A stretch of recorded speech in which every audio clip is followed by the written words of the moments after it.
Youngsters అందరికీ ఒక చిన్న ఐడియా, మీరు రెబల్ అని ఫీల్ అయితే ఇది మీకోసమే. జీవితం చూస్తే చిన్నదిగా ఉంది, ప్రపంచం చూస్తే చాలా పెద్దదిగా ఉంది. ఈ ప్లానెట్ ని ఎక్స్ప్లోర్ చేయడం కంటే బ్యూటిఫుల్ థింగ్ మరొకట్లేదు. ఈ లైఫ్ ని ఎంజాయ్ చేయాలనుకుంటే 20 ఏళ్ల దాకా బాగా చదువుకోండి, పెళ్లి చేసుకోవడం మానేయండి, ఎలాంటి రిలేషన్స్ పెట్టుకోవద్దు, లవ్ అఫైర్స్ కోసం టైం వేస్ట్ చేయొద్దు. ఆ తర్వాత మీకు ఇష్టమైన ప్రొఫెషన్ తీసుకుని పనిచేయడం మొదలు పెట్టండి. ఆ రోజు నుండి కరెక్ట్ గా 20 ఏళ్లు కష్టపడండి. ఏ రోజు వేస్ట్ చేయొద్దు. కంపెనీ పెడతారా, బిజినెస్ చేస్తారా, మీ ఇష్టం. మీకు ఎంత దమ్ము ఉంటే అంత కోట్లు సంపాదించండి.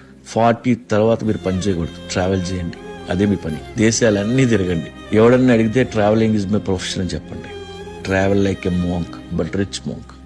లేదు నేను కొడుకుని గంట, వాడికి మార్కులు తక్కువ వస్తే స్కూల్కి వెళ్ళి ప్రిన్సిపల్ ముందు వీపీలా నించుంటా అంటే నీ ఇష్టం. ఎవరో ఒకరు ఇది ట్రై చేస్తారన్న నమ్మకం. మీలో ఎవరైనా ఇది అచీవ్ చేస్తే నేను చాలా హ్యాపీగా ఫీల్ అవుతాను. అమ్మాయిలు కానీ అబ్బాయిలు కానీ మీకు దమ్ము ఉంటే ఇది ట్రై చేయండి. ఎన్నో దేశాలు ఉన్నాయి. Go and explore everything. ఉమ్మేయండి, రిచ్ మాంక్లో బతకండి.